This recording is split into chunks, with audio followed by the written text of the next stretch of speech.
Ya, Assalamualaikum warahmatullahi taala wabarakatuh dan selamat petang. Yang saya hormati Puan Yang Maria, penolong ketua unit praktikum, yang saya sayangi anda semua, adik-adik daripada unit V. Okay, saya ucapkan terima kasih banyak kerana sudi hadir petang ni. Maklumlah petang ni petang Jumaat, tak ada kelas. Kemudian orang kata minggu depan cuti dan masing-masing ada yang dah dalam perjalanan untuk pulang ke kampung halaman. Dan saya pun orang kata apa, dah petang-petang macam ni, kita tak nak stres-stres, kita nak relax je, kita nak bertaklimat secara santai. Kebanyakan macam itulah saya buat. Saya orang kata apa, kalau kita stres-stres ni sangat, lama-lama kalau macam yang macam saya lah, saya ingin berkongsi lah pengalaman saya. Saya antara orang yang tak boleh tanggung stres. Apabila kalau saya tanggung stres, awak akan lihat uh, penambahan berat badan yang mendadak. Ya, baru-baru ni saya mengalami penambahan berat badan dan sebenarnya saya mula terperasan apabila saya tengok seluar aku dah banyak dah ketat.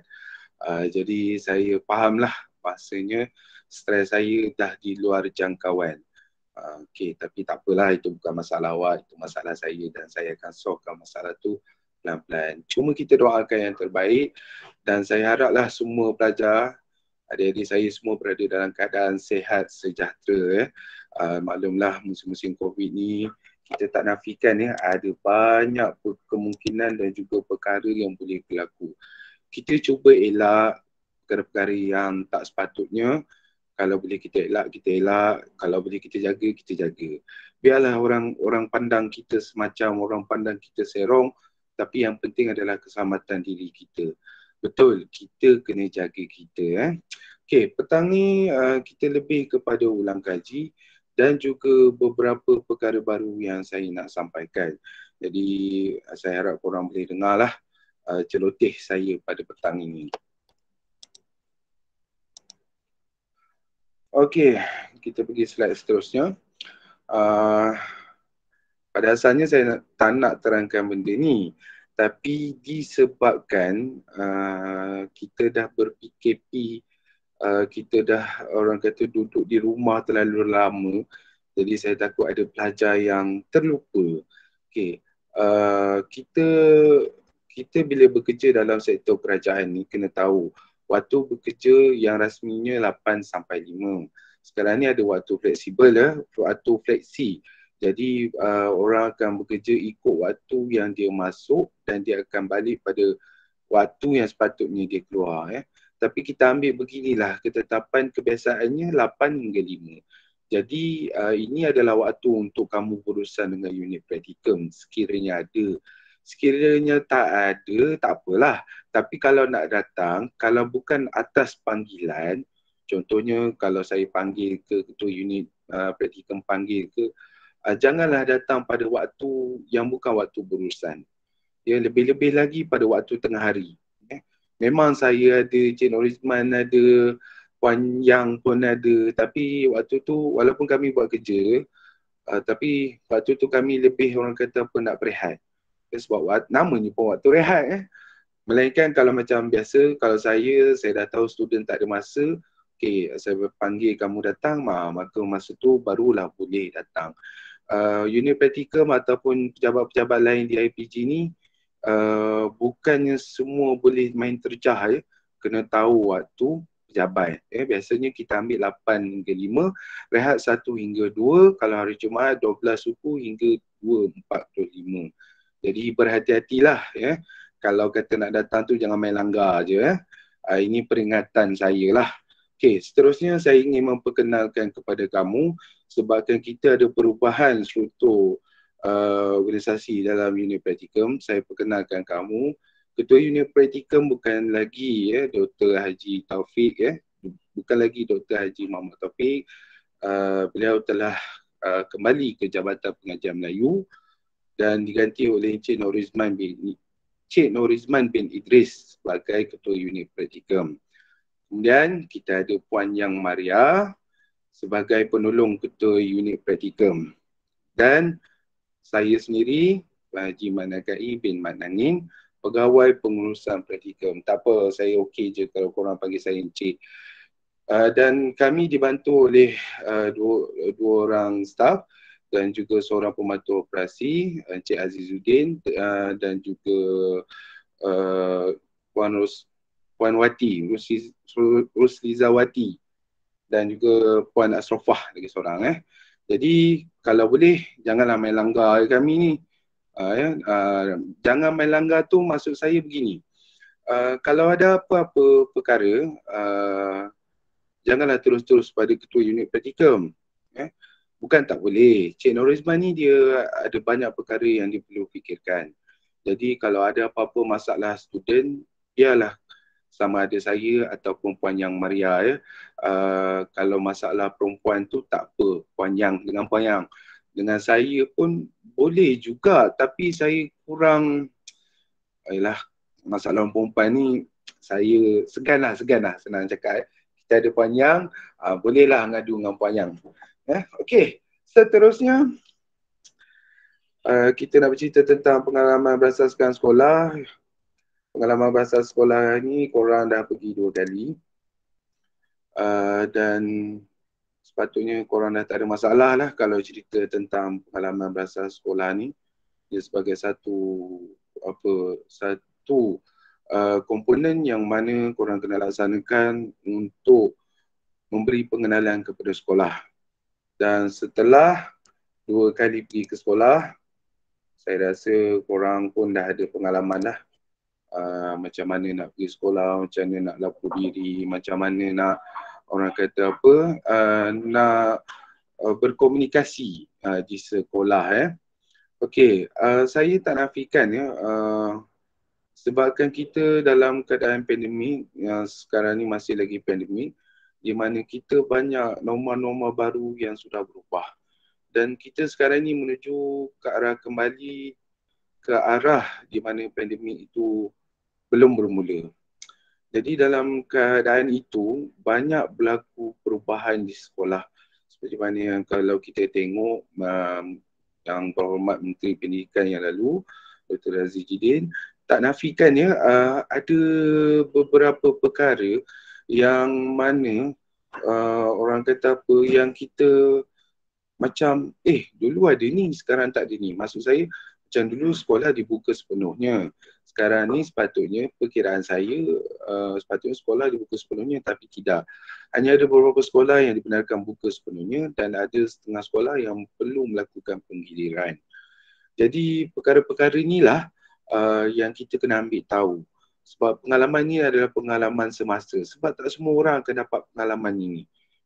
Tak semua orang dapat pengalaman ini. Inilah yang selalu saya cakap dengan abang-abang kamu, kakak-kakak kamu, pelajar Unity. Saya kata betapa beruntungnya korang berpraktikum dalam waktu pandemik. Memanglah dia punya cabaran dia besar. Tapi kita nak bagi tahu pengalaman seperti ini memang perlu. Sebab apa? Kalau kata perkara ini terjadi lagi ataupun perkara lain yang berlaku yang seakan-akan perkara ini, maka kita tahu dah apa yang perlu kita buat.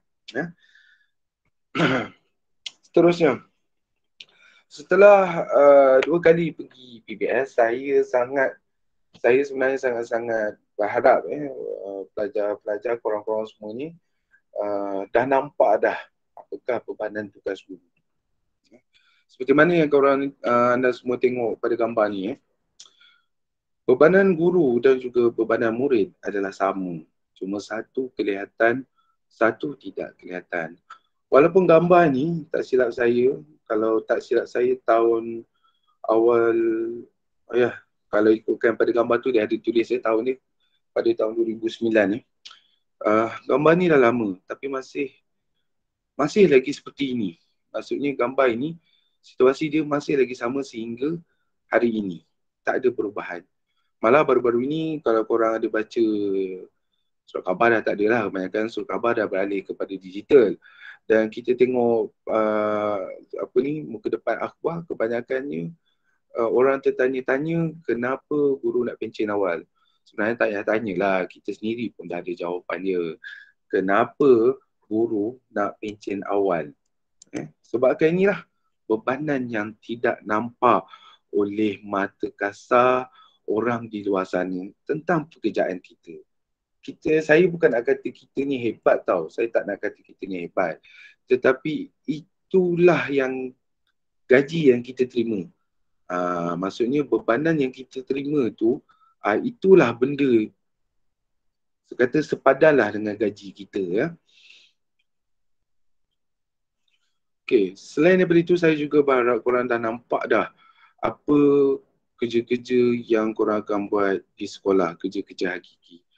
Jadi saya harap sangat kalau kata korang ni, gambar ni menunjukkan bahawasanya inilah tugas-tugas yang korang akan buat. Kalau korang rasa korang tak nampak benda-benda ni, saya sarankan korang ada lagi PBS sekali, praktikum 2 kali, internship sekali. Cuba-cubalah tanya dengan cikgu-cikgu di sekolah, adakah benda ni berlaku? Ya? Adakah macam mana ladap dilakukan, macam mana aset sekolah diuruskan, macam mana sukan dilaksanakan, macam mana data sekolah diuruskan. Cuba-cuba tanya. Ya? Pasal apa? Kebiasaannya, saya nak bagi tahu ya, kebiasaannya bila macam korang ni, nanti bila korang ditempatkan, korang dipostingkan nanti, korang dianggap sebagai penyapu baru. Jadi cikgu lama ni penyapu lama lah. Yang mana gigi, kalau betul tengok penyapu tu kan, dia dah jurai-jurai, dia dah jarang-jarang, kalau sapu pun tak bersih. Jadi kebanyakan pihak sekolah, pentadbir sekolah, memang sangat mengharapkan guru-guru baru untuk tampung tugas yang berat ni. Saya tak kata tugas ni, okey, tugas ni semua kat sekolah ni berat, tak. Maksud saya, kita kena bersedia. Sebab kita tak tahu kat sekolah nanti apa yang akan berlaku dan apa yang akan kita hadapi. Tulisan ni pun sebenarnya, gambaran ni, dia menunjukkan satu perkara yang sangat, orang kata apa, kita katakan sangat menyedihkan. Kerana apa? Cuba kalau korang tengok, nampak tak mouse saya? Oh, tak berapa nampak ni. Di manakah tugas guru yang sebenar? Inilah juga salah satu punca kenapa kebanyakan guru, pencen awal, option, bilangannya menyamai dengan unjuran guru-guru yang besar wajib. Ya? Jadi kerajaan sekarang, kementerian perlu melakukan intervensi untuk memastikan masalah ini. Yalah, cikgu nak pencen, hak. Kita nak berhenti memang hak kita. Cikgu nak pencen pun hak kita. Tak ada masalah. Tapi kita tengok balik macam mana kerajaan perlu lakukan sesuatu agar unjuran bilangan guru ni tidak lari terlalu jauh. Ya? Okey. Ini yang saya katakan, perspektif masyarakat di luar tentang pekerjaan kita sebagai guru. Saya tak nafikan, memang ramai orang hentam baik punya, hentam gila-gila, kutuk rapat, apalah cikgu makan gaji buta, tak reti buat kerja, menolak kerja. Memang kita tak nafikan dalam setandan kelapa tak semuanya baik. Dalam sesikat pisang mesti ada yang busuk kalau dah biarkan terlalu lama. Jadi kita ni kalau boleh, kita ni nak bagi tahu orang-orang di luar sana bahawasanya pekerjaan kita ni bukanlah satu pekerjaan yang sebenarnya orang tak nampak sangat pekerjaan kita di sekolah. Sebab kita, orang nampak, pandangan orang masih sama macam 20-30 tahun dulu, mana waktu tu cikgu bawa buku, bawa kapur, bawa rotan, masuk dalam kelas, mengajar, lepas tu tak buat apa-apa, lepas tu sukan gitu-gitu je. Kebanyakannya orang di luar sana memandangkan kita di situ. Sebenarnya orang tak tahu yang bahawasanya kita ni, pekerjaan sebagai guru ni, kita one man show. Maksudnya segala-galanya kita akan lakukan sendiri. Ya, kita akan lakukan berseorangan.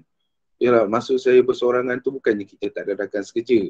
Maksud saya, kita ni, kalau ikut kata bahasa mudah, kita tak ikut spek lah. Gitu biasa. Kita ni sebagai pegawai kerajaan dan sepatutnya pegawai kerajaan di bawah dia ada staff dia.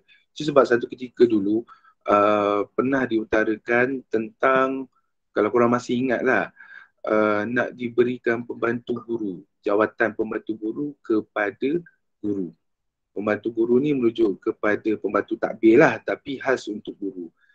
Dan saya percaya yakin 100% perkara itu susah untuk dilaksanakan. So, tu sebab saya kata kita ni one man show. Kita ni kira macam apa orang kata, macam komando lah. Semua kita buat sendiri. Kita ni antara orang yang hebat. Dan saya tak nafikan kalau siapa-siapa yang terpilih untuk jadi cikgu ni, dia memang orang yang hebat.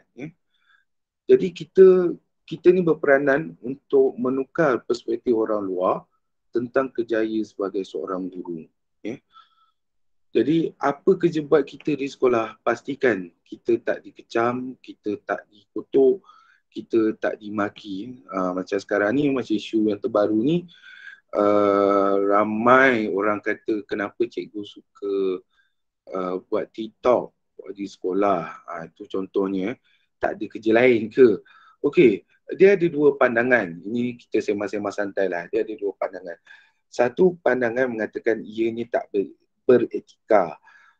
Betul, saya tak nafikan ia kurang beretika. Maksudnya sepatutnya dalam kelas kita mengajar. Tapi kita lihat balik, waktu bila cikgu tu buat TikTok, kebanyakan yang saya tengok, kebanyakan yang buat TikTok ni, video-video cikgu buat TikTok dengan murid, saya tengok bukan waktu mengajar, pada waktu rehat. Dan pada saya kalau kata waktu rehat tu, yalah, bukan kata tak boleh, tapi yalah kurang sesuai. Tapi dari satu sudut lain, saya setuju sebenarnya cikgu buat TikTok. Sebab apa? Sebab kita nak bagi tahu masyarakat di luar sana bahawa inilah suasananya di sekolah. Ada tak orang tahu murid-murid kita tak makan? Ada tak orang tahu murid-murid kita pakai baju yang sama, satu pasang baju untuk seminggu? Ada tak orang di luar sana tahu murid-murid kita hanya datang sekolah dengan pensel sebatang? Inilah yang perlu kita bagi tahu pada orang luar. Bahawasanya benda-benda inilah yang saya cakapkan, kita ni sebagai cikgu, kita bermurah hati untuk membantu murid. Itu sebabnya pekerjaan cikgu ni dikatakan mulia, tapi kena dengan caranya. Okey, jadi untuk ke arah itu, jadi korang terpaksalah melaksanakan komponen-komponen yang ada dalam amalan profesional seperti PBS, praktikum dan juga internship supaya korang betul-betul boleh bersedia untuk menghadapi cabaran di dunia yang sebenar. Ini bukan jauh tak jauh lagi ni. Ini kita bulan Julai nanti kita ada praktikum bukan jauh lagi, dah dekat dah sangat. Okey. Apa yang saya sebutkan tadi berangkumi semua OJT yang saya sebutkan ni. Kita kena memahami budaya sekolah, kita kena menghayati kerja sebagai seorang guru, kita kena tahu tentang pengurusan sekolah, pengurusan akademik, macam mana kita kena tahu bagaimana murid belajar, perbezaan murid, perbezaan individu, dan kemudian kita tahu macam mana nak menggunakan strategi PDP. Okey, kalau kita bercakap tentang strategi PDP ni, untuk korang PPS, dia tak nampak sangat. Tapi penyusunan awal tu korang dah boleh buat. Okay, kalau murid nakal, macam mana korang nak buat? Kalau murid pandai, macam mana korang nak buat? Kalau murid bercampur lelaki perempuan, macam mana nak buat? Kalau murid tu satu agama, satu bangsa je, macam mana nak buat? Itu yang kita kena tengok. Korang dah tahu dah macam mana, apa yang korang nak kena susun untuk korang punya untuk korang punya persediaan menghadapi praktikum nanti dan juga dunia sebenar lah. Dan kemudian korang juga berinteraksi dengan orang lain di sekolah. Sebentar, saya jawab telefon. Hello. Salam. Ya Kak. Nak Kak ni? Ya Kak. Sekejap Dek, tengok kat sofa ada tak? Kalau ada suruh dia jawab dalam bilik bos.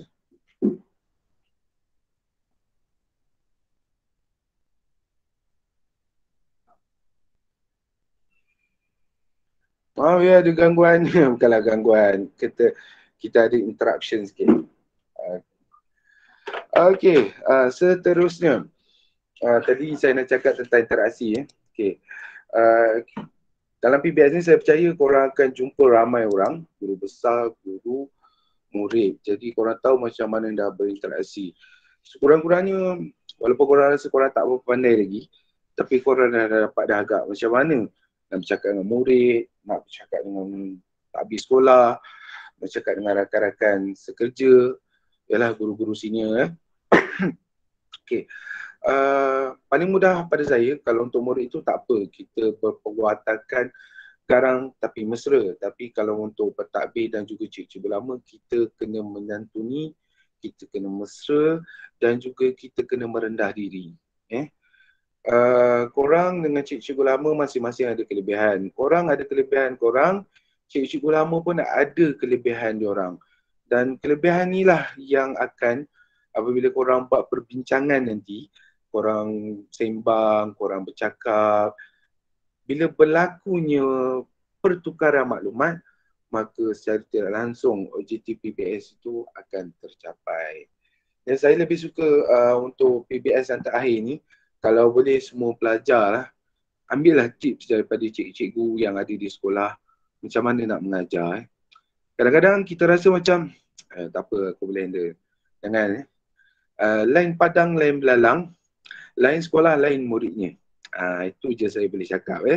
Jadi kita kena kumpulkan info-info yang sebegini supaya kita tak rasa takut dan kita tak rasa gentar untuk ke sekolah nanti. Bayangkan kalau korang dapat murid macam ni. Macam 3 orang ni. Saya rasa majoriti lah kenal ya. Ini 3 orang pelawak yang biasa kita lihat di kaca TV dan juga di corong radio. Saya belakang tu gambar Siti Sarah arwahnya. Okay, bayangkan kalau korang, walaupun korang tengok gambar ni biasa je macam lawak kan, betul. Tapi sebenarnya kalau korang nak tahu, ada ramai murid di luar sana yang berperangan macam dia orang.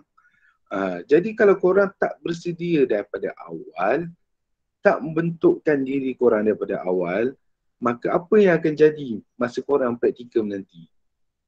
Ini yang saya kata persediaan awal yang korang kena buat semasa PBS. Okay. Dan cikgu yang seperti mana yang kamu nak jadi? Saya harap sangatlah jangan ada yang jadi nombor 8. Itu saya harap janganlah ada cikgu antara korang ni yang mungkin masa awal perkhidmatan seperti nombor 1 hingga nombor 7, selepas 5 tahun berkhidmat dia jadi macam nombor 8. Ya. Dia hilang jati diri, dia hilang orang kata apa minat, dia hilang keyakinan, dia hilang semangat, dia hilang segala-galanya lah. Jadi kalau boleh sangat-sangat, janganlah terjadinya seperti ini di kalangan kamu, dalam kalangan kamu. Pastikan kita ni berpenampilan elok. Ya, itulah sebabnya kenapa kami hantar kamu ke sekolah, supaya belajar, untuk kamu belajar macam mana nak buat pengurusan ya. Sebab apa, bila kita gagal untuk buat pengurusan dengan baik, maka ia akan menjadikan masalah pada kamu semua. Okey, seterusnya tu tadi cikgu perempuan, sekarang ni cikgu lelaki. Kalau boleh biarlah kita nampak kacak, bergaya, ada rupa. Tak apa, tak handsome, tak apa, tak ada masalah. Yang penting kita tahu, kita bijak. Kita tahu apa yang perlu kita buat. Ya. Contoh macam yang ada ni semua handsome belaka. Baru-baru ni cikgu renang ada buat hal sikit. Itu saya tak nak campur lah. Cikgu renang ni punya hal. Orang-orang pun, yalah, kita kena alert lah dengan isu-isu semasa ya. Sebab apa, isu-isu semasa ni boleh jadikan modal untuk korang bersembang dalam kelas. Okay. Kita pergi seterusnya. Tempoh PBS minggu. Sebagai unit B akan ber-PBS selepas daripada cuti pertengahan semester, maka korang akan laksanakan PBS minggu saja. Banding dengan unit W yang baru menghabiskan PBS di hari ini, ada yang telah diarahkan untuk bersambung pada hari Isnin, pada hari Ahad, Isnin dan juga Selasa. Ya, ada yang kita arahkan sebab kita nak memastikan perjalanan PBS ini mematuhi garis panduan. Ya. Okey. Penempatan pelajar tak perlulah saya ceritakan, seperti mana yang kita dahulu hari tempoh hari kita buat penetapan dan kita dah susun sebaiknya lah. Walaupun penempatan yang korang pilih ni tak 100% dalam jiwa dan raga saya, tapi setidak-tidaknya saya lega sebab semuanya ada sekolah. Jangan kata tak ada sekolah. Okey, seterusnya tarikh 3 April hingga 7 April bagi kumpulan A dan bagi kumpulan B 4 hingga 8 April. Kumpulan A dan kumpulan B ni merujuk kepada negeri. Kumpulan A kita ada Kedah, Kelantan, Terengganu dan juga Johor, dan kumpulan B yang selain yang tidak disebutkan. Okey, jadi hari Ahad dan hari Isnin korang akan pergi ke sekolah. Okey, seterusnya kehadiran pelajar senang ceritalah 100%. Kalau kata MC sehari buat masa ni kita tak perlukan ganti, tetapi kita akan tengok surat perkeliling semasa arahan daripada IPJM. Kalau kata perlu ganti, kita akan minta kamu gantilah. Tapi saya harap tu yang saya kata tadi, jaga keselamatan. Sebab kalau boleh kita nak elak, sebab benda ni seminggu sekejap je, dan kalau boleh kita nak elakkan perkara-perkara ni berlaku. Kalau boleh jaga keselamatan, jaga kesihatan. Jangan ada apa-apa berlaku untuk PBS, waktu PBS nanti. Sebab kita dah ada seorang pelajar yang kemalangan semasa praktikum semester ni. Seorang pelajar yang kemalangan semasa hendak pergi ke sekolah dan seorang pelajar cedera sebelum pergi PBS. Jadi kita kalau boleh janganlah ada masalah-masalah macam ni. Sebabnya akan melibatkan ramai orang. Itu yang saya cakap, kalau boleh jaga keselamatan, jaga kesihatan. Okey. Memandangkan kita dalam proses daripada pandemik nak beralih kepada endemik. Jadi kita masih lagi termaktub dengan SOP Pelan Pemulihan Negara.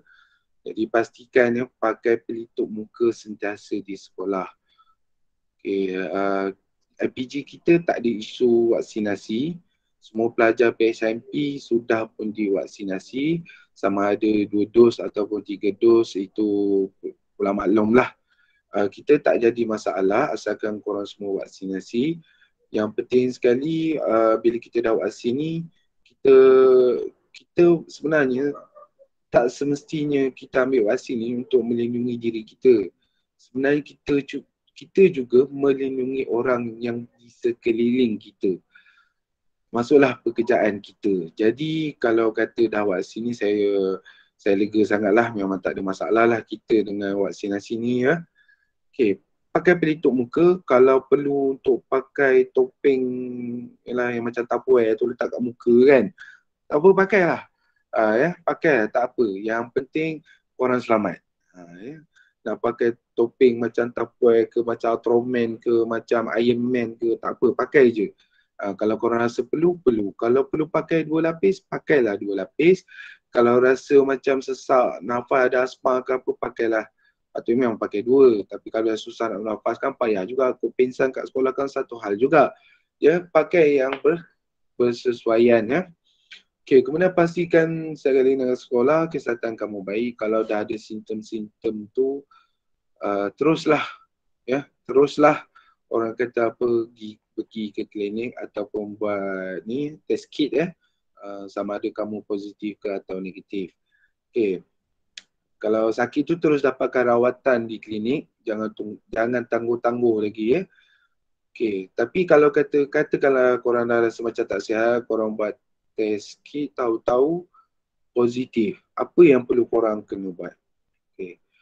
Yang pertama, maklumkan pada saya, WhatsApp. Okay, saya dah buat test kit dan positif, saya dah update dalam MySejahtera dan saya sedang menjalani kuarantin sendiri.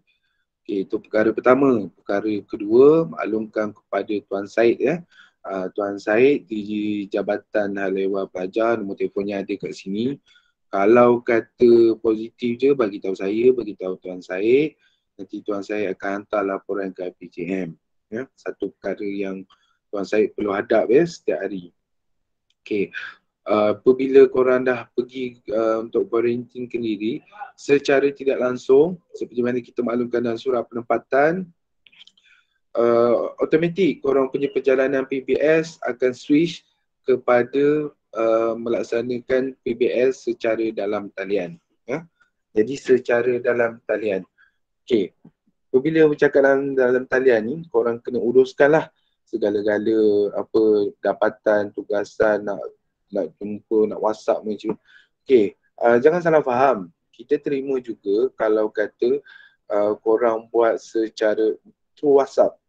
Tak semestinya melalui Google Meet. Melalui WhatsApp pun boleh. Contohnya korang ada soal selidik, korang buat Google Form, korang edarkan kepada guru-guru melalui WhatsApp. Itu pun dikira juga. Dikira juga, tak jadi masalah. Okay, kemudian korang kena menyediakan laporan khas kecemasan COVID-19. Okay, laporan ni ada dalam dokumen PBS yang terkini. Ya. Dan yang paling penting juga korang kena sediakan satu screenshot daripada MySejahtera yang mengatakan korang kena home surveillance order ni ataupun quarantine di rumah. Kena ada lah yang ada nama awak dan juga nombor kad pengenalan sebagai lampiran bukti. Okey. Penilaian PBS masih lagi sama seperti dulu, 10 hingga 30% berdasarkan maklumat khusus yang ada pada subjek masing-masing. PBS 3 ni, di mana kita tahu kamu akan melaksanakan PBS untuk elektif keras. Jadi bila kita cakap pasal apa elektif keras ni, yalah macam PJ dah tak ada. Jadi tak pernah berlaku pun sebenarnya, walaupun kita dah cuba semester lepas, kita dah cuba banyak kali bagi tahu pihak IPJM benda ni tak sepatutnya berlaku. Dia orang pun main langgar je, kita pun tak boleh kata apalah. Jadi yang mana elektif PJ, maksudnya korang dah melaksanakan PBS 3 dalam kurungan PBS khas. Kalau korang masih ingat lagi lah. Jangan buat-buat tak ingat pula nanti penat pula saya. Okey. Jadi markah ni bergantung kepada maklumat khusus yang ada. Ada setengah maklumat khusus dia membutuhkan 15, ada yang membutuhkan 20, ada tu kita tak boleh nak kata apa-apa sebab ia bergantung kepada maklumat khusus yang ada pada setiap subjek. Tapi kita dah beritahu minimum 10, maksimum 30. Okay, ini untuk pembinaan portfolio. Video ni yang saya buat khas untuk korang, kalau korang masih ingat. Jadi korang mungkin boleh ulang kaji. Kalau mana yang sudilah, kalau rasa macam nak tengok balik lah, tak apa. Saya sarankan tengok daripada minit ke-17. Minit ke-17 korang tengok video ni. Nanti pautannya saya akan berikan. Kemudian. Pautan tu dah ada kat situ, tapi korang tak boleh nak klik. Tak ada masalah, nanti saya akan berikan pautan kemudian. Okey. Bercakap tentang portfolio. Okey, ini ada isu sikit saya faham. Okey. Semua portfolio perlu dihantar ke unit praktikum. Dan tarikh penghantaran untuk portfolio bagi unit V adalah pada hari Jumaat. Tarikh akhir pada hari Jumaat 22 April 2022. Okey. Perkara pertama saya nak bagi tahu, waktu ni unit praktikum tengah sangat sibuk untuk menguruskan satu batch praktikum yang akan berakhir. Dan kemudiannya dalam waktu yang sama, kami sibuk untuk buat persiapan rentasan praktikum cemerlang.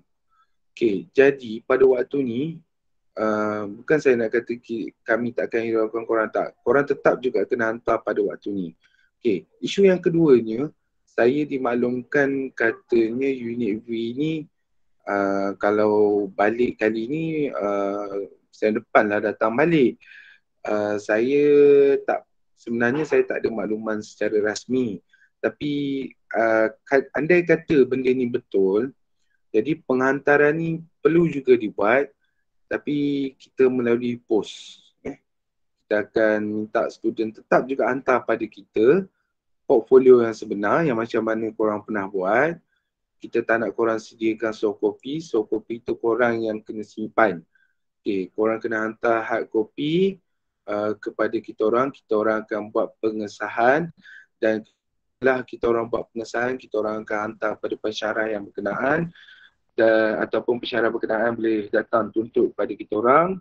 Dan juga selepas daripada itu, portfolio tu kita orang tak simpan dah. Kami tak simpan dah. Sebab dulu macam yang lepas-lepas ni kita minta pelajar hantar kepada pensyarah dan pensyarah hantar pada kita orang. Tapi apabila kita melalui proses endemik ni, ada portfolio yang tak dapat sampai pada kita orang. Saya pun tak nak komen banyak-banyak sebab ia melibatkan banyak pihak. Memanglah saya agak terkilan, tugas saya untuk memastikan portfolio ni wujud. Korang betul-betul buat portfolio ni. Tapi ada setengah pihak yang menidakkan perkara ni. Jadi saya pun agak terkilan sebab kita minta melalui pensyarah tak dapat. Kita minta daripada melalui student pun tak dapat. Saya pun tak kata apalah. Saya senang je saya cakap, apa-apa berlaku korang jawablah. Jadi setelah daripada peristiwa tu, Cik Norizman kata buat keputusan minta student hantar pada kita orang sahkan korang dah hantar, dan kita orang akan hantar kepada pensyarah. Kita akan cuba selesaikan proses ni, orang kata dengan baik lah. Dan saya minta lah, harap sangat-sangat semua student yang terlibat boleh buat penghantaran sebelum ataupun pada hari itulah 22 April. Dan kalau kata buat penghantaran melalui pos, pastikan, saya minta sangat-sangat pastikan korang simpan bukti penghantaran. Maksud saya resit lah. Sebab kita nanti kan tanya, korang dah hantar ke belum? Saya dah hantar cik, apa bukti? Tak ada. Sebab kita takut juga kalau penghantaran secara pos ni takut tak sampai. Kita takut. Kita takut. Bukan kita takut apa, takut nanti benda tu sampai bukan waktu bekerja. Contohnya sampai hari Sabtu, hari Ahad, takut benda tu tak sampai ke kita orang. Itu yang kita orang takut. Jadi sebelum penghantaran pastikan buat soft copy lah. Mana yang melibatkan tanda tangan, scan lah. Tak payah kalau rasa susah sangat ambil gambar dengan handphone. Tapi pastikanlah ambil gambar tu biarlah jelas. Jangan kami zoom. Apa pun kami tak nampak. Sama je.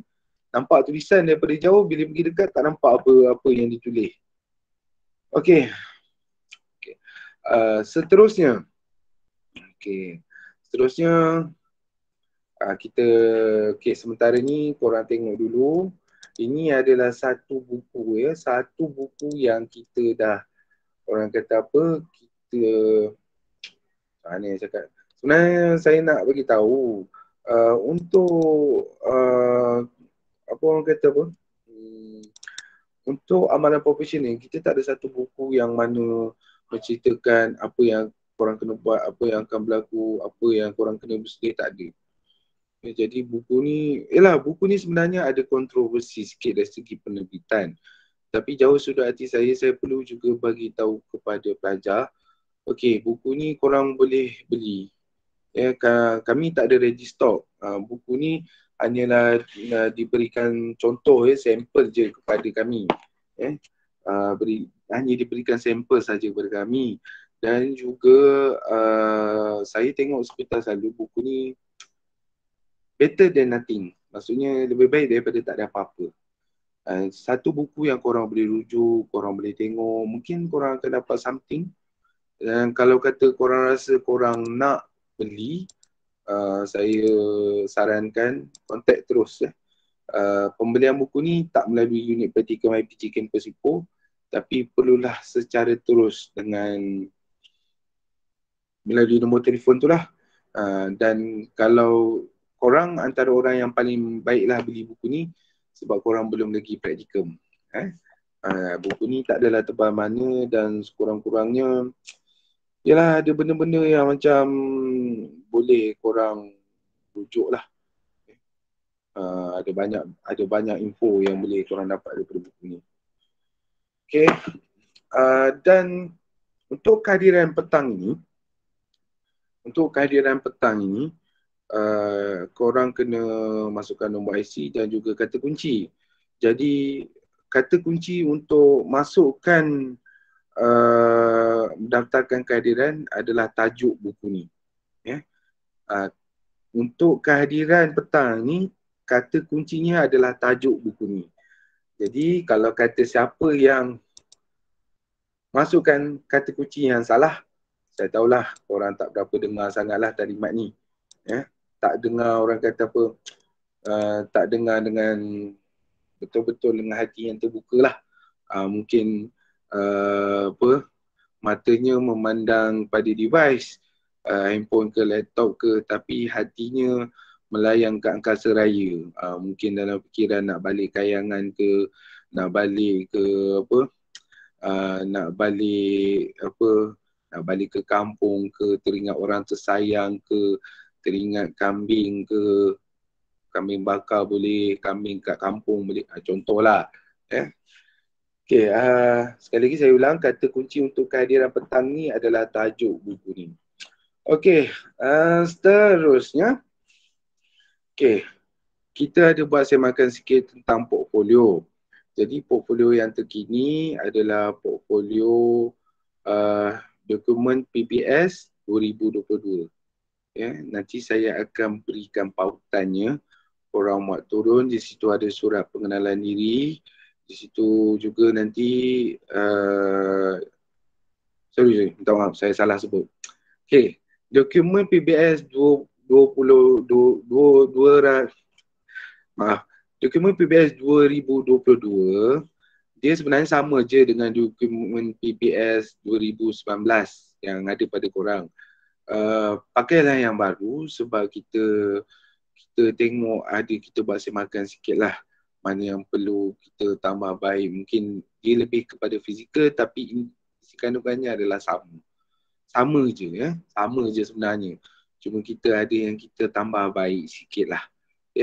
Okay, nanti untuk dokumen-dokumen saya nyatakan, dokumen PBS yang terbaru ni, surat pengenalan diri, surat penempatan, memo taklimat, video rujukan pembinaan portfolio, pautan kehadiran taklimat, saya akan letakkan pada ruangan description untuk rakaman ni nanti. Rakaman ni, taklimat ni saya akan masukkan di dalam YouTube. Saya upload kat YouTube. Okay, mungkin dia akan jadi isu.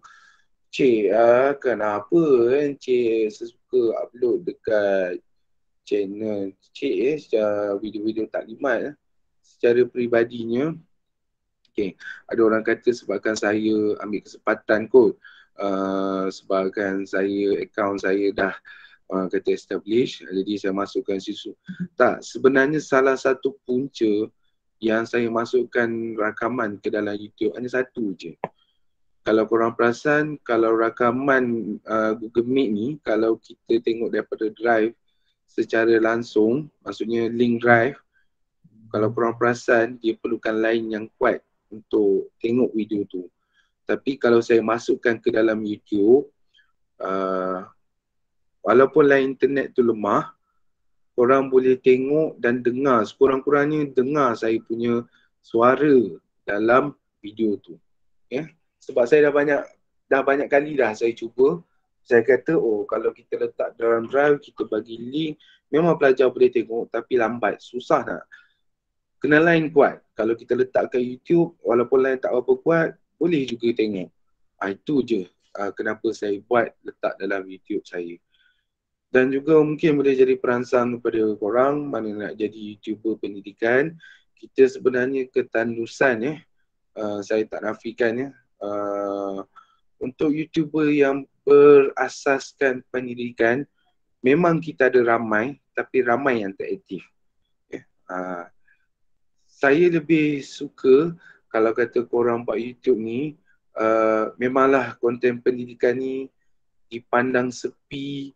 Kalau kata nak dipandang, saya tak pastilah. Kalau korang pernah dengar nama channel ni, channel Ajar. Channel Ajar ni adalah satu channel pendidikan yang orang kata ramai orang tahulah. saya nak kata betapa susahnya channel pendidikan ni, orang kata apa, nak dikenali orang. Sangat susah. Jadi saya mengharapkan juga ada di kalangan kamu yang berminat dengan YouTube. Kalau korang mulakan sekarang, mungkin lagi 5 tahun, 10 tahun akan datang, mungkin ia akan jadi satu sampingan yang menarik untuk kamu. Saya doakanlah siapa yang nak buat YouTube, tak semestinya platform YouTube, TikTok pun boleh. Itu yang punca yang saya cakap awal tadi, cikgu main TikTok. Sebab apa? Salah satu cara untuk mengetepikan video-video gelik, video-video yang tak senonoh ialah dengan pewujudan video-video lain. Tak tahanlah tengok orang kata apa, dapat dosa kering tengok video TikTok balik-balik perempuan gelik. Yang bertudung tak bertudung semua sama je. Jadi saya bukan menghina, tak. Tapi saya nak beritahu betapa ruginya platform yang ada di media, di dalam alam cyber, alam maya kita ni, kita tak gunakan, kita tak manfaatkan untuk pendidikan. Buatlah something tak semestinya direct dengan apa yang kamu belajar. Mungkin kamu boleh buat indirect, macam saya lah, saya buat tentang alam dan manusia. Okay, siapa yang belum subscribe, kebetulan siapa yang belum subscribe, subscribe lah. Saya hargai anda. Saya tak nafikan grup Unit V antara kumpulan yang membantu saya untuk saya mencapai kata apa, status monetization, susah sebut. Jadi saya bolehlah mulakan penjanaan pendapatan melalui YouTube. Okay, tak apa, itu cerita sampingan saja berkongsi. Okay, kita cerita pula pasal apa yang akan berlaku pada Julai nanti. Inilah salah satu sebabnya kenapa saya wajibkan semua pelajar termasuk yang berelektif teras pendidikan jasmani untuk hadir dengan taklimat. Okay. Saya nak cakap sikit lah tentang praktikum. Yang pertama sekali tentang penempatan. Penempatan praktikum adalah berdasarkan keperluan latihan. Berdasarkan keperluan latihan. Okay, kalau kata kamu punya bidang teras tu sekolahnya terhad, maka korang kena bersiap sedia untuk ditempatkan jauh. Saya bukan mengugut. Kita akan cuba parking, kita buat penempatan semua dalam Ipoh. Tapi kalau kita tak berjaya, saya mohon maaf sangat-sangat sebab kita lebih utamakan keperluan latihan korang. Okay, kemudian korang kena bersedialah untuk bergerak keluar daripada daerah Kintau Utara. Kintau Utara ni sampai Simpang Pulai. Lepas dari Simpang Pulai, Batu Gajah dah Kintau Selatan. Kalau ke utara, kita sampai mungkin Syed Idrus, saya tak pasti. Tapi selebihnya tu, daripada Sungai Siput dah masuk daerah Kuala Kangsar. Jadi saya minta sangat-sangat korang bersedia dari segi fizikal, mental dan kewangan. Okay, mental ni maksudnya ialah mungkin korang akan hadapi tekanan yang mana rumah sewa kat sini nak kena bayar, rumah sewa sana nak kena bayar, 2 tempat nak kena bayar, aduh sakitnya kepala, lepas tu kenderaan tak ada, lepas tu lesen mandu tak ada, duit tak cukup. Ini yang saya cakap, bersedia segala-galanya. Tambah-tambah pula kita dah nak menghadapi Ramadan. Saya yakin pasti mana-mana pelajar yang rajin, yang ada kemampuan, kalau korang, saya tak kata saya galakkan, sebenarnya memang tak boleh.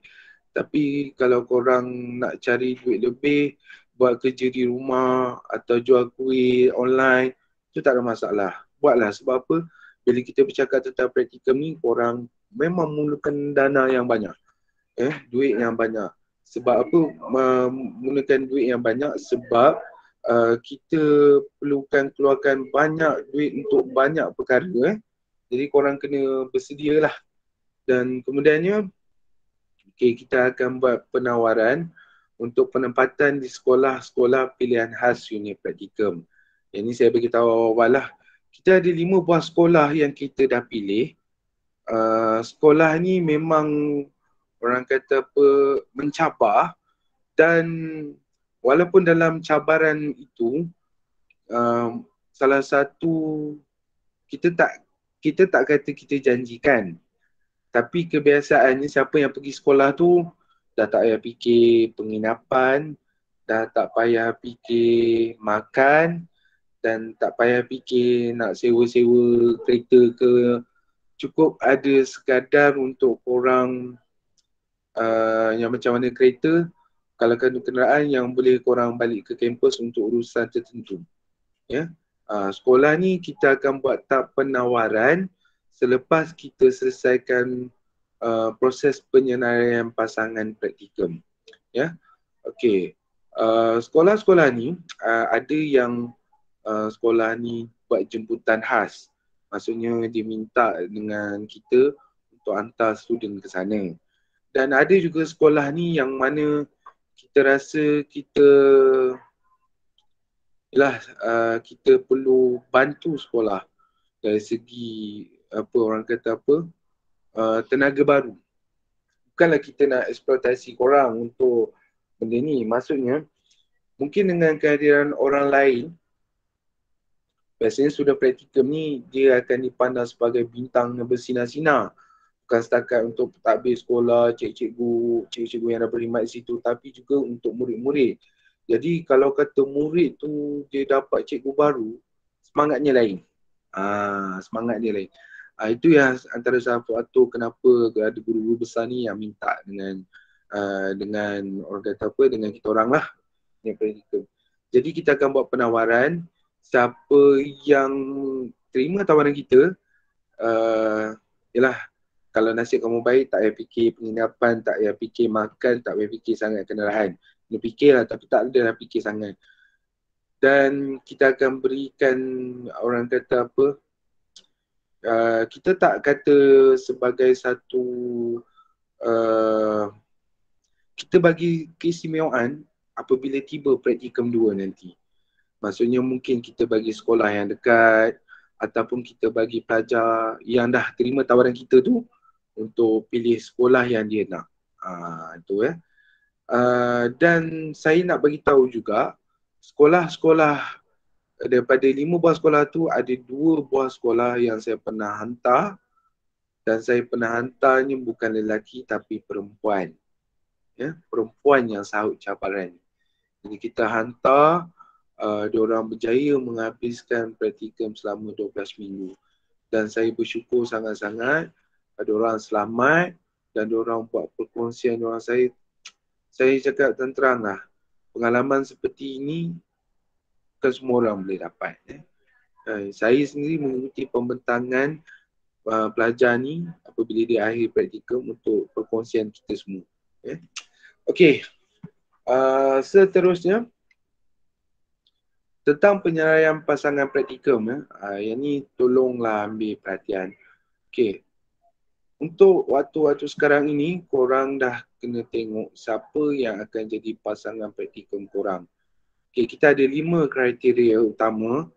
Kriteria utama yang paling kita sangat-sangat minta tolong sangat-sangatlah kriteria yang pertama.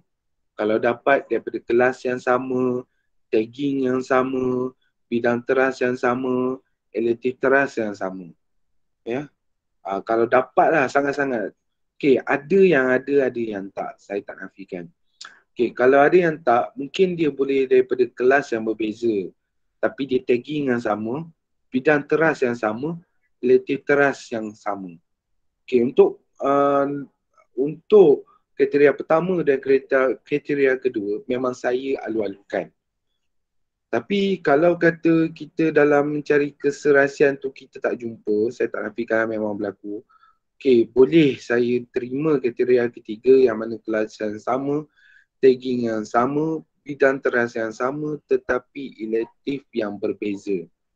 Ya, elektif yang berbeza. Okey, saya tak kata tak boleh, tapi kalau dah tak ada sangat tak apa. Sama juga dengan kriteria keempat, dia boleh datang daripada kelas yang berbeza, tagging yang sama, bidang teras yang sama tetapi elektif yang berbeza. Dan kalau rasa macam orang sana tak boleh masuk, orang sini tak boleh masuk, maka bolehlah declare diri kamu tu sebagai kriteria kelima, tiada pilihan pasangan praktikum. Ya, okey. Orang-orang yang tak ada pasangan ni, bukanlah saya kata kamu akan pergi praktikum seorang-seorang, tak. Okey, tak. Kita akan buat ketetapan kemudian. Ya. Kita kalau boleh, penyelenggaraan pasangan praktikum, nama pun penyelenggaraan pasangan. Kalau pasangan ni biasanya dua je. Dua je. Kalau di tiga, kita tak panggil dia pasangan, kita panggil dia trio. Sebab dia bertiga. Dan kalau kata tak dapat sangat, tak apa. Mungkin sebab bilangan kelas ke, bilangan apa elektif, bilantra apa semua dia ada menyebabkan pelajar jadi orang kata apa, tak ada pasangan, tak apa. Letak je tak ada pasangan, nanti dalam proses penyenaraian, nanti saya akan uruskan. Ya, saya bukanlah kejam sangat, saya akan uruskan dengan cara yang biasa kita lakukan. Ya. Okey, tak apa, jangan susah hati. Okey, tapi ketahuilah satu perkara saya nak bagi tahu. Katakanlah korang ni macam orang kata apa, orang sana tak nak, orang sini tak nak, orang kelas sebelah tak nak, orang kelas sebelah-sebelah sana pun tak nak. Maksudnya ketahuilah ada sesuatu yang tidak baik pada anda. Mungkin sebabkan perangai anda ataupun yelah orang kata apa, waktu ni lah korang akan sedar korang ni permata ke ataupun kaca. Bahasa mudah dia. Saya bukanlah kata nak menakutkan kamu, tak. Pada waktu-waktu inilah kita akan lihat banyak drama, kita akan lihat banyak wujud rayu. Dan saya kalau boleh, seboleh-bolehnya, pastikan korang pilih pasangan ni yang betul-betul orang kata apa, sehati sejiwa lah. Okay, mungkin korang rasa dengan pasangan yang korang pilih, korang rasa macam orang ni betul ke boleh? Kita tak tahu. Okay, kita tak tahu sebab apa yang akan berlaku pada praktikum. Mungkin awak rasa kawan awak ni macam biasa-biasa dalam kelas. Tapi apabila sampai waktu ketika praktikum, rupanya inilah kawan susah senang menangis. Dan jangan sangka korang punya pasangan praktikum ni kawan baik korang. Dan korang jangan sangka yang kawan baik korang ni boleh jadi kawan yang baik semasa praktikum. Pasangan yang baik semasa praktikum. Jangan. Dah banyak kali berlaku apabila habis saja praktikum pertama, bila tiba nak praktikum kedua, adalah beberapa orang pelajar datang jumpa, cik saya nak tukar pasangan. Saya minta rasional kenapa. Rupanya bergaduh banyak benda. Kalau boleh, janganlah sampai ke tahap macam tu. Waktu ni lah, kalau kata dah rasa macam alamak semua orang tak nak aku, kena fikirlah. Kita baiki diri kita. Masih belum terlambat. Masih belum terlambat. Dan saya nak bagi tahu satu perkara dari pengamatan saya kepada slippers. Bukan selipar, slippers. Yang mana selalu kalau saya kumpulan, dia diam je. Orang bincang, dia tak bincang. Orang buat kerja, dia tak buat kerja. Okey, mungkin anda boleh survive masa praktikum pertama. Tapi kebiasaannya untuk praktikum kedua tak ada. Susah kalau slippers ni nak survive masa praktikum kedua. Itu pengalaman saya. Yang saya uruskan pelajar. Praktikum satu mungkin boleh survive sebab kawan tak tahu perangai. Apabila dah masuk praktikum kedua, kawan dah tahu perangai. Guru awak macam mana, kelakuan awak macam mana, awak suka aniaya kawan macam mana. Biasanya praktikum dua confirm akan timbul masalah. Saya bukan nak menakutkan korang, tapi saya nak korang bersedia. Itu maksud saya. Kalau dah last minute kawan terima kita sebagai pasangan, maka hargailah orang tu untuk kesudian dia untuk bersama dengan awak untuk jadi pasangan praktikum. Okay. syarat paling utama saya tak benarkan pasangan lelaki dan perempuan. Okay, kalau kata dalam penempatan tu kita letakkan lelaki dan perempuan, maka itu mungkin atas sebab-sebab keperluan latihan. Ya, macam contoh sekolah tu kita hantar BCSK, mungkin daripada unit yang lain, kita hantar perempuan, tiba-tiba kita hantar pelajar lelaki masuk ke sekolah tu, itu ketetapan kita. Itu kita akan tetapkan, tapi bukan daripada pelajar tu sendiri. Okey. Cakap tentang tadi pasangan lelaki dan perempuan, saya bukan nak kata korang kena jadi gay atau lesbian, tak. Tapi untuk praktikal ni, pasangan ni merujuk kepada yang sejenis. Okey, kata tentang pasangan juga, saya kongsi sikit lah. Kita break sikit dengan cerita saya ni. Saya pernah ditegur oleh seseorang pasal saya nampak situasi couple dalam kampus. Okey, saya sebenarnya bukanlah saya kata penyokong. Saya kurang selesa sebab korang belajar kan. Tapi ada satu pesara ni, dia bagi tahu saya, Nakai, it's okay, biarkan. Sekurang-kurangnya kita tahu diorang couple dengan kawan-kawan diorang. Dan juga kalau jadi jodoh diorang panjang, diorang akan kahwin dengan cikgu juga. Jadi memang kenalah cikgu kahwin dengan cikgu. Saya pun tak nafikanlah, rupa-rupanya memanglah orang kata apa, hanya orang kerja dalam bidang tu saja yang tahu betapa bebanan kerja cikgu tu. Maaf saya cakap benda ni agak sensitif. Gaji cikgu ni besar. Dulu cikgu orang tak pandang. Saya ingat lagi tahun 90-an, cikgu-cikgu saya dulu, orang cerita dengan saya, gaji 300 lebih je. Tahun 90-an dulu. Gaji 300 lebih je. 400 lebih. Masa tu, orang tak pandang kerja cikgu ni. Orang ludah je kerja cikgu ni. Sampai orang kata, kalau orang tu kerja supervisor kilang, orang tu lebih disanjung sebab waktu tu gaji supervisor kilang pun, orang kerja kilang boleh cecah sampai 1,000 lebih. Korang nampak tak betapa bezanya gaji? Daripada je katakan 400 dengan 1,200. Berapa kali lipat gaji tu. Jadi waktu tu pekerjaan cikgu ni orang tak pandang lah. Tapi sebaliknya sekarang, kerja cikgu ni, orang kata, saya bukan nak katakan nak menyamakan pekerjaan cikgu ni level dia macam orang kerja doktor, engineer, tak. Tapi saya boleh kata bawah sikit je daripada doktor, engineer dan juga golongan profesional yang lain. Sebab apa? Sebab kalau kita tengok sekarang ni kan, kalau kata kau kalau sembang makcik-makcik menantu kau apa? Menantu aku cikgu. Dia menyebut cikgu tu macam menantu aku doktor. Macam tu lah. Dia macam sama-sama level je. Jadi apa, kalau yang lelaki tu saya tak kisahlah. Tapi kalau yang perempuan tu saya harap sangat-sangat jodoh tu ketentuan Tuhan. Kita tak tahu jodoh korang tu dengan siapa. Tapi kalau korang masih lagi boleh memilih, pilihlah yang elok-elok supaya korang tak terjerat menjadi mangsa keadaan. Mangsa keadaan. Ialah akan datang jadi mangsa keadaan disebabkan ketidakupayaan suami.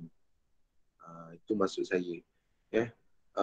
Saya banyak kali pengalaman saya, bayangkanlah waktu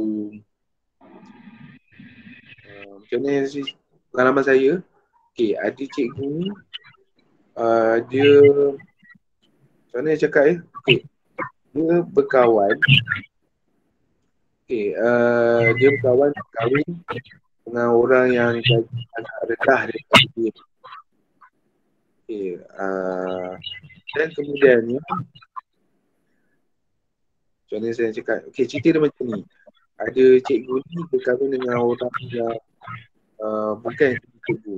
Jadi orang yang bukan kerja cikgu ni, dia buat bisnes dan dia bertukar-tukar cikgu ni buat loan. Buat loan pinjaman tekan maksimum dibagi dulu tu. Ni siapa ni ya? Mic tak off ni. Muhammad Haikal. Okay, tak apa, saya mute kan. Alright. Terganggu nak cakap. Tak apa, saya tak salahkan. Mungkin tertekan telefon. Balik tadi, okay.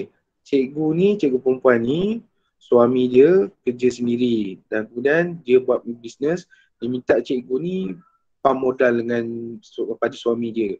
Cikgu ni buat pinjaman tekan maksimum. Lepas tu, bagi kat suami dia buat perniagaan tapi malangnya perniagaan ni merudum juga. Dan akhirnya suami dia lari. Dan cikgu ni terkontang-kanting, tak tahu nak buat apa, sampai depression, sampai terpaksa mendapatkan rawatan. Ya kita kalau boleh, kita tak naklah sampai sampai ke tahap itulah. Ya.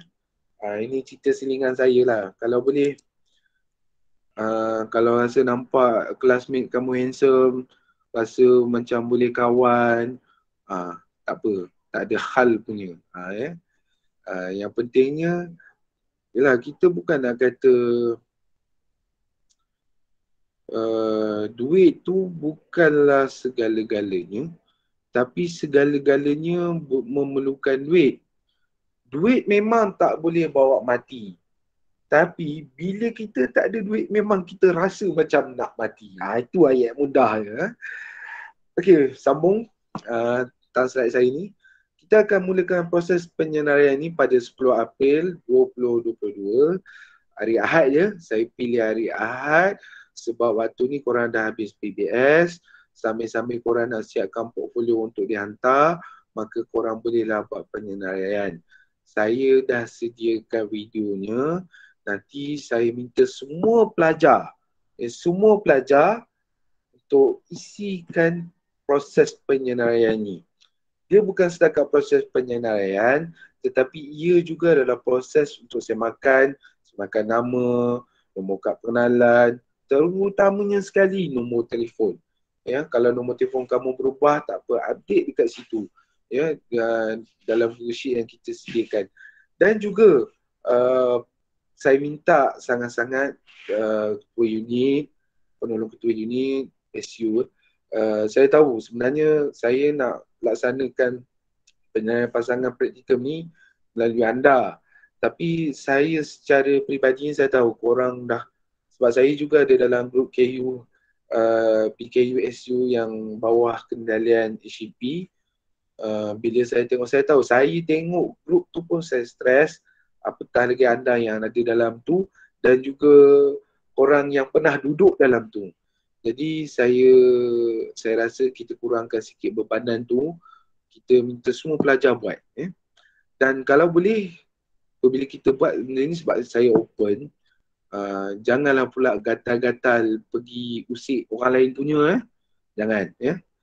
Isi yang mana untuk kamu dan pasangan kamu saja. Jangan orang kata apa, usik orang lain punya. Jangan.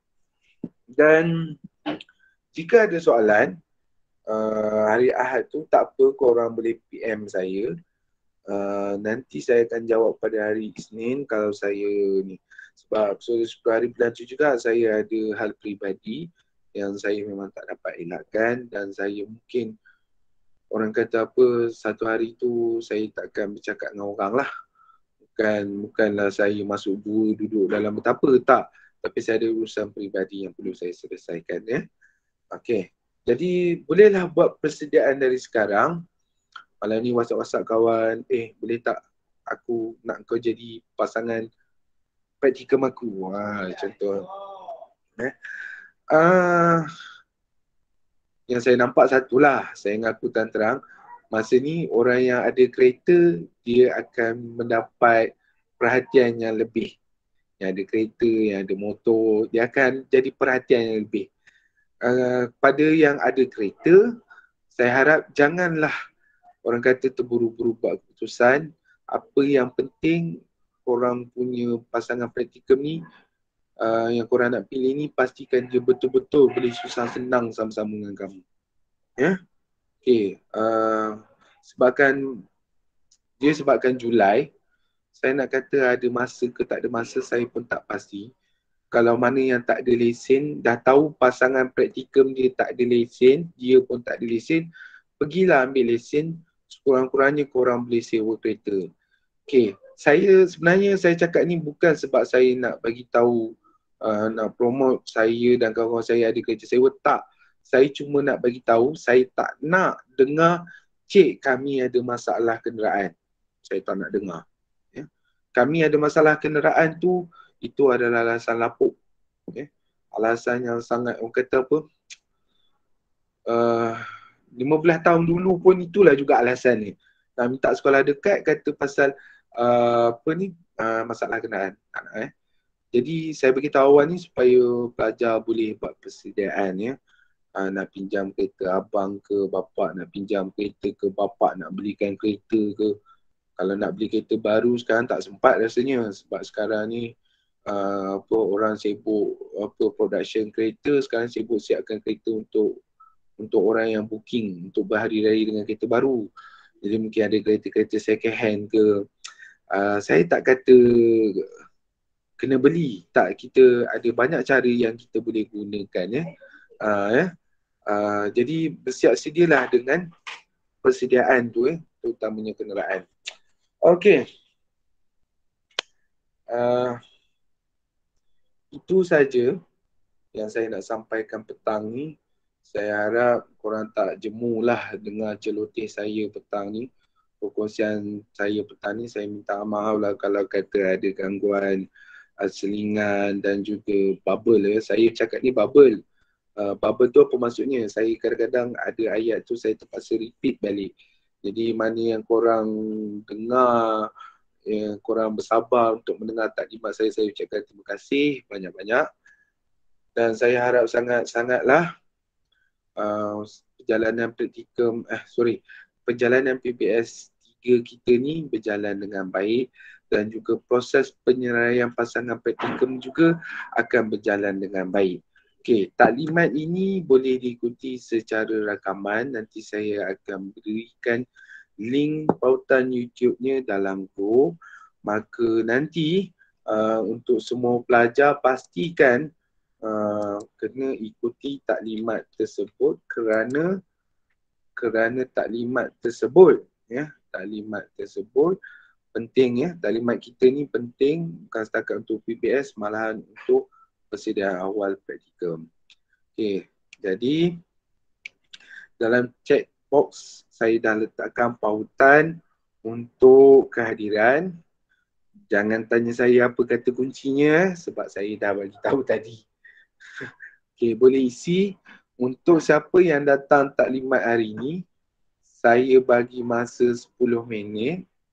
Okey, sekarang ni 4.22, 4.57,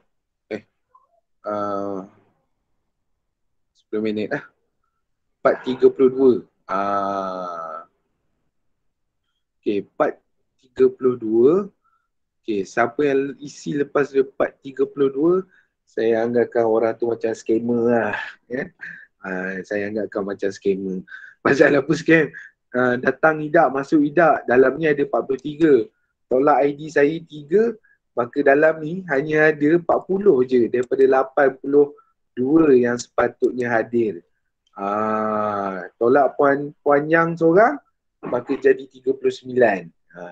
Jadi maksudnya dalam kehadiran nanti saya semak, mesti ada 39 je. Itu cerita dia. Lebih daripada 39, saya haraplah orang tu faham sendirilah. Okey, ada apa-apa persoalan, pertanyaan? Saya buka 1-2 soalan untuk korang tanya. Boleh terus tanya, perkenalkan diri dan juga tanya.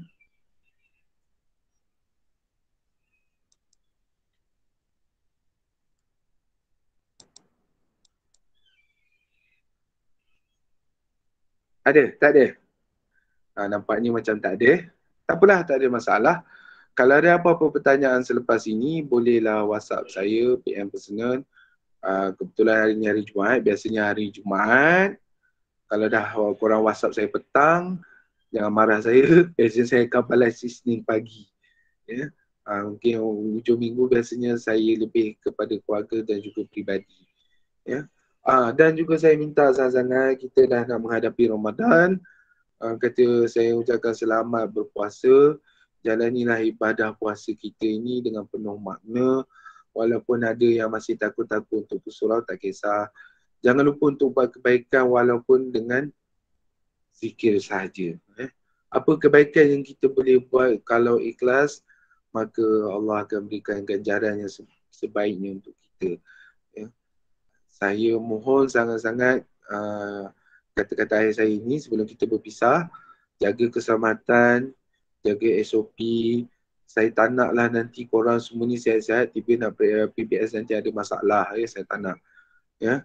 Tambah sebab korang bukannya balik terus PBS, korang balik cuti seminggu lepas tu PBS. Memanglah hati saya takut sangat. Tapi saya doalah, harap-harap tak ada apa-apa yang berlaku. Jadi saya doakan semua-semuanya selamat, semua-semuanya jaga kesihatan, dan sekiranya ada apa-apa yang korang perlukan, nak pertanyaan ke apa, boleh PM saya. Okay, segala dokumen saya ulang balik ya. Segala link dokumen saya akan masukkan di ruangan description untuk rakaman taklimat ini. Korang boleh rujuk kat sana ya. Semua dokumen-dokumen saya akan letakkan link di situ. Sekali je saya letak semua kat situ. One stop center, senang. Jadi korang nak tengok apa, nak cari link tu, boleh pergi ke video tersebut. Okey, itu saja daripada saya. Saya ucapkan terima kasih banyak sehingga kita berjumpa lagi. Itu saja daripada saya. Jangan apa ni.